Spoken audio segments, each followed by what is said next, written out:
Hey everyone, and welcome back to my channel. I have this story to bring to you guys from one of my subscribers, and this story is out of Wyoming. So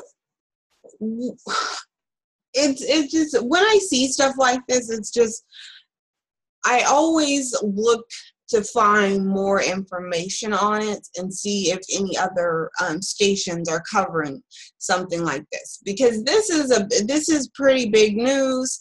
I would think that, you know, Fox News or NBC or ABC or CNN or some other mainstream media would want to let people know about stuff like this. And it's not. The mainstream media completely ignores the depravity and law-breaking activities of disgusting, evil albinoids. It's just ignored, because instead of telling you this, they want to tell you that a black person crossed the street illegally, because that's more important to them than these disgusting 8 white supremacists trafficking meth. That's not newsworthy to them. They don't need you to know that. They want you to not see how disgusting and depraved they are. They want you to not see that they're the biggest drug dealers out there. They want you to not see that, because they want you to picture a black guy with his pants baggy when you think of a drug dealer. When we all know the majority of drug dealers are, this is the face of drug dealers. And the sad thing is, your police officers are some of the biggest drug dealers also. But this is the face of it. It's disgusting. This is what they do. This is who they are, and this is what they do. And they need the narrative to say that black people are doing this. Okay, they would love to put a black face on this, but the truth is, this is who they are, and it's coming out more and more and more now that we have these social media platforms that we can bring this stuff to the public. Because there should be an outcry. This should be on every main stream media outlet. They should be telling you that we are putting where's the National Guards being called in? You know, where's the let's get tough on this crime stance? Where's that at? We don't hear any of that. And you know, you don't hear any of it because you don't even hear the stories. This is the one out of a million story, okay? Because when you see one, there's a million other white supremacist, terrorist degenerates, either selling meth or molesting children or blowing up buildings or shooting up schools or stealing everything they could get their hands on. So just know, when you see one of these stories, that there are a million of them that you are not seeing. Know that every time you turn on the news and they're talking about, oh, a black person, you know, stole a wallet out of a store, know that there's a million white people planning to blow up a school or selling meth or cooking meth or trafficking children are molesting children. Just know that that's going on too. So know that that's a distraction. That brown face that they want to show you on news is a distraction. Know that there's a lot of degeneracy going on in the white community that they refuse to show you. And that's going to be the downfall of America. It really is. And it's already becoming the downfall of America. Because as we know, this meth and use is an epidemic in the white community. Okay? It's an epidemic. It is not something that is just seen every once in a while.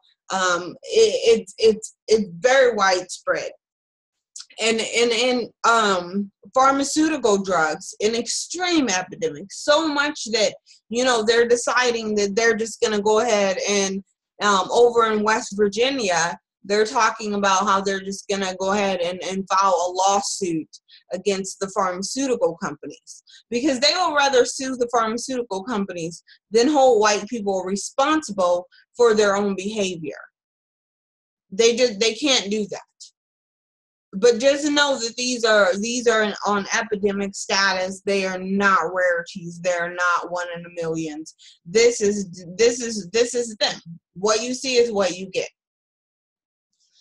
Okay, so I'm gonna go ahead and read this story to you guys. It says 4 face federal charges for running cartel supplied meth rings in Casper. I'm just saying maybe they can't count because I see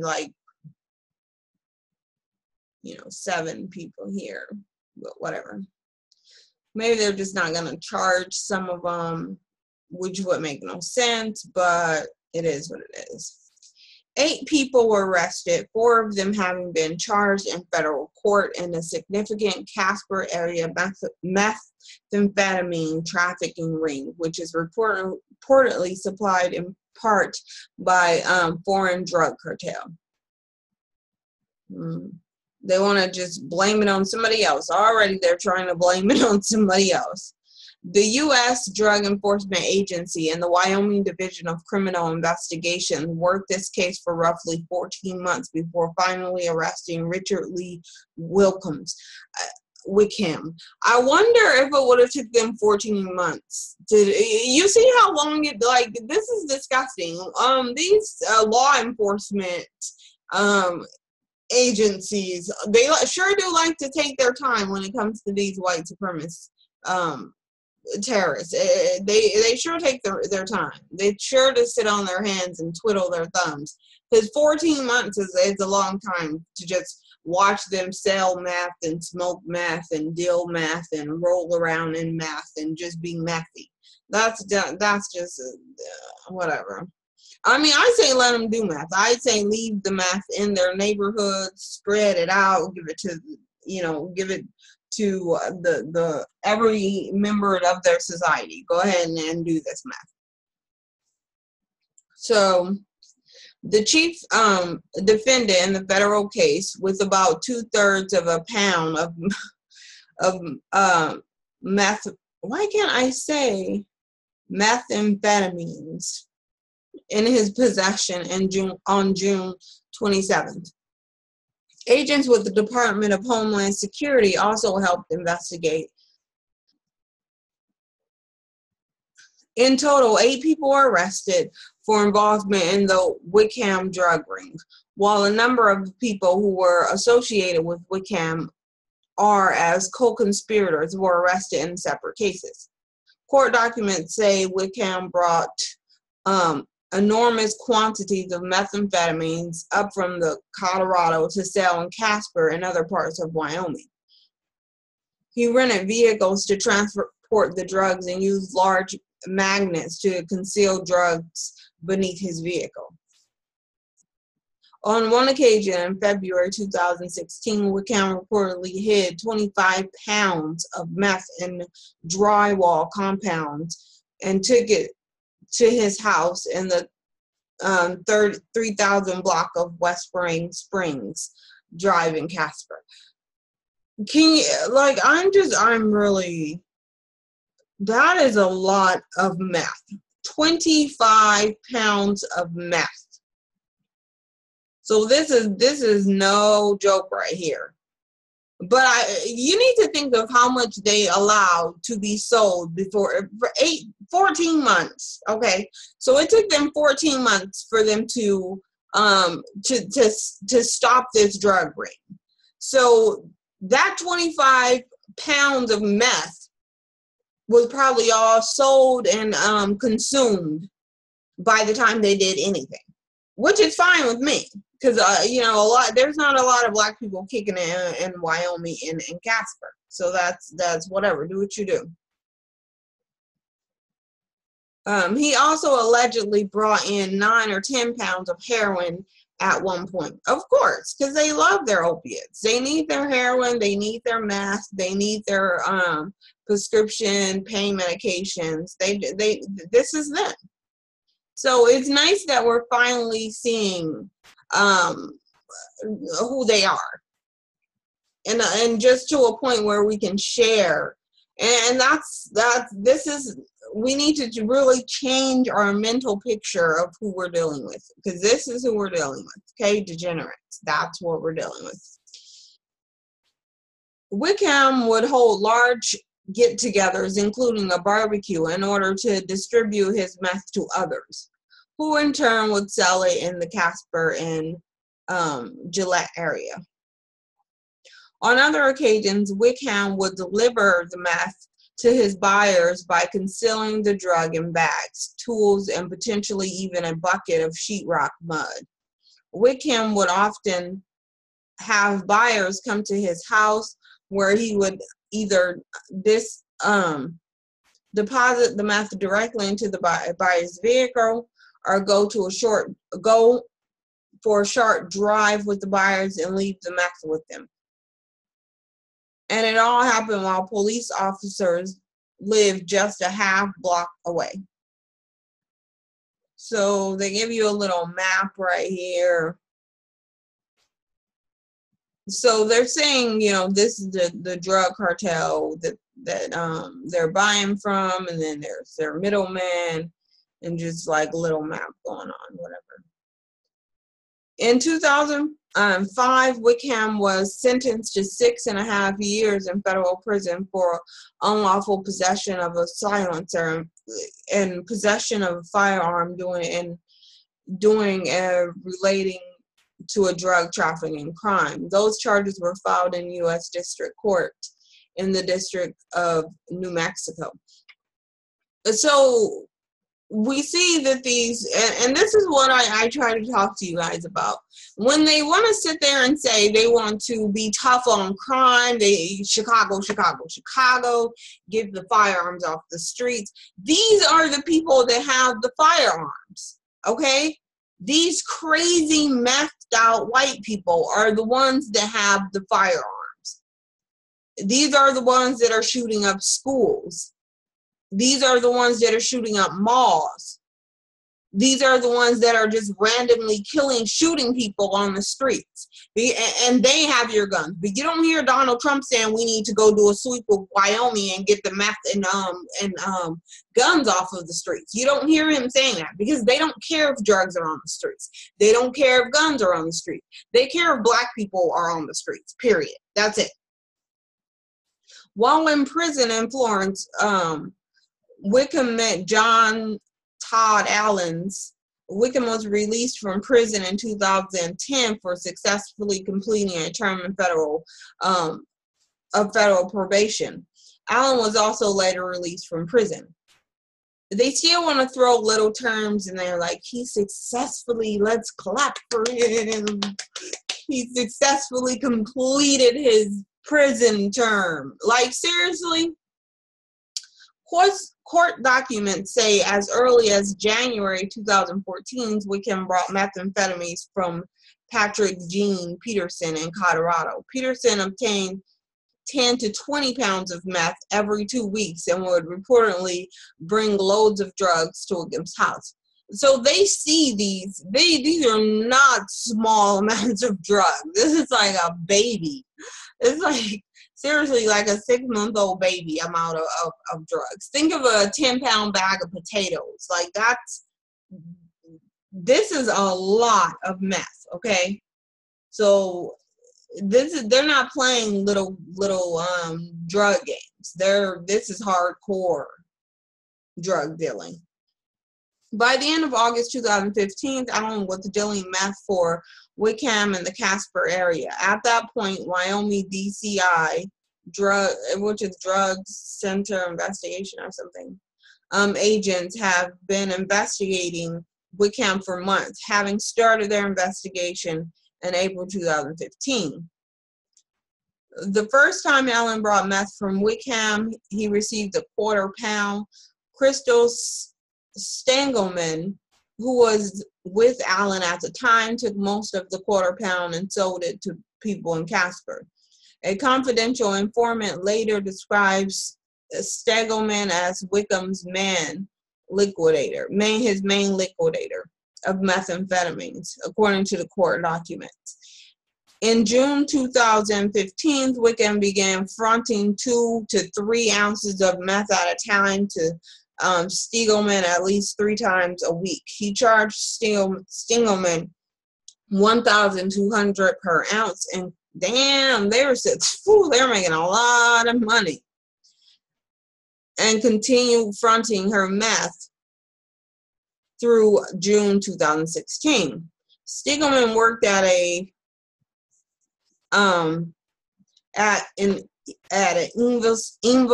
Evansville bar and made an appearance at on the Judge Judy show. She sold meth to at least 4 different people.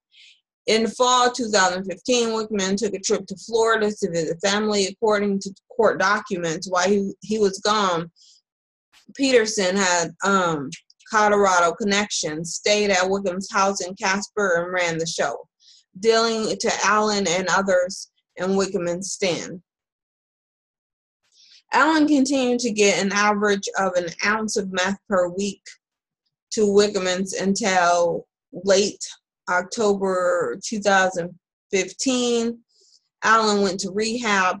Over that period, Allen received a total of a half pound of meth from Wickham. So he's just in rehab, probably selling meth to his white counterparts in rehab. Wickham, according to an affidavit, became associated with a member of a drug cartel. Peterson also dealt to cartel suppliers.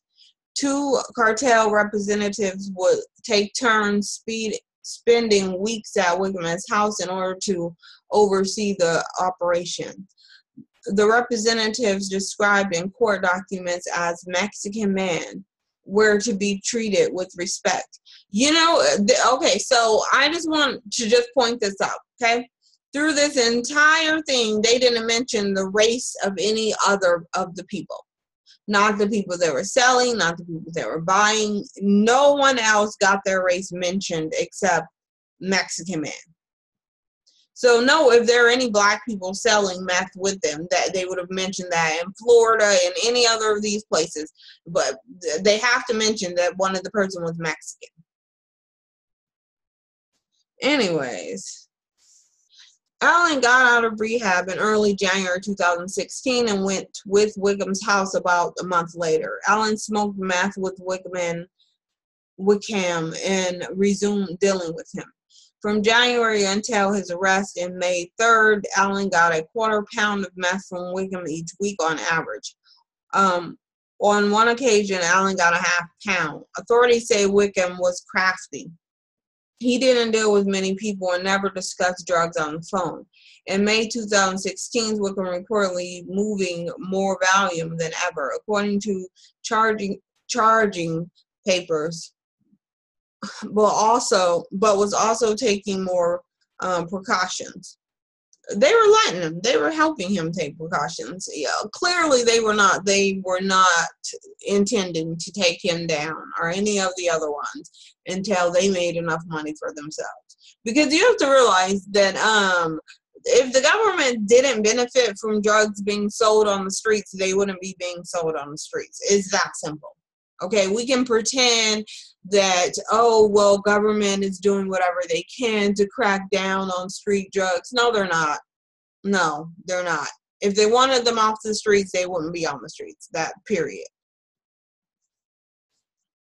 Anyways, I'm just skipping so much because this is really long. And it's just like, let's see, I'll come down to here.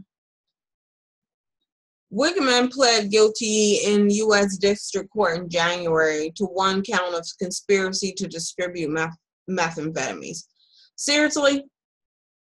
Conspiracy? So they watched these evil albinoids sell meth for 14 months, right? And then they let him plead to conspiracy to distribute meth. So not the actual action of it, but just planning to do it. Seriously, this is what you get. This is white privilege. But white people say, "Oh, we don't get special treatment." Yeah, you do. he could face 10 years to life imprisonment as well as a fine of $10 million. Yeah. At his sentencing hearing, which is set for April 5th, he remains in federal custody. Let's see. Peterson pled guilty in early March, also to 1 count of conspiracy to distribute. This is white privilege at the fullest extent.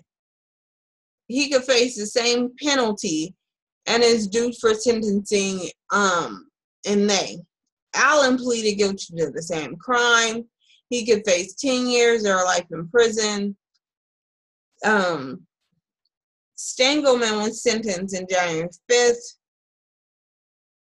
to a 3 to 5 year term in imprisonment for felony count conspiracy. See, so I have to drink water really quick. So they sit here and told you that they watched this group of albinoids sell at some point 20 to 25 pounds of meth. Okay? 20 to 25 pounds of meth. They watched them sell and distribute. They put out on the streets 20, 25 plus pounds of meth on the streets, and they get conspiracy to sell. So no, not that they sold it, just they sat around and they talked about it. That's it. Just a conspiracy. Imagine if these were brown. If these people were brown or black. But they'll like for you to think that, justice is blind, and it's these black people that we need to stop from selling all these drugs, and we need to get these guns out of their hands. These are the people that have the guns and the drugs. Okay?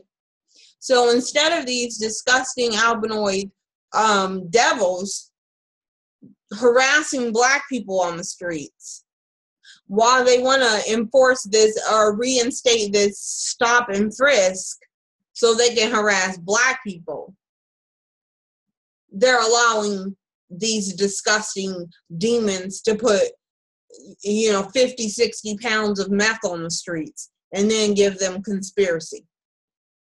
It's like you watch them. They sat in cars videotaping and watching them do this. So it's not for lack of proof. So, because if you're investigating and you're watching them and you're seeing how much drugs they're selling, you have all these documentations, you have all this proof, but then you decide to charge them with the least charge that you could possibly give them, with just conspiracy. That's white privilege right there. That's showing you that everything that they talk about, when they talk about being tough on drugs and on crime and on getting these guns off the streets, they're showing you that that's not really what their intentions are.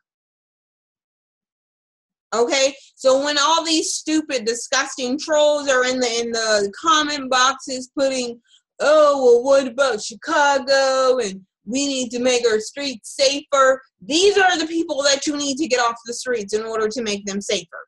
And they don't live anywhere near Chicago. Okay?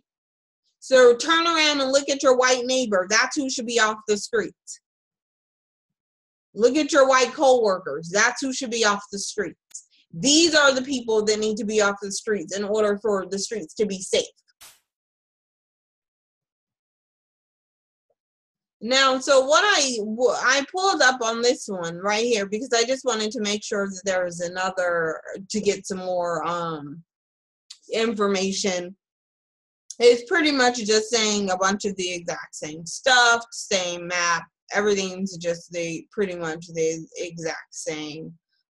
So there's no real need for me to read this other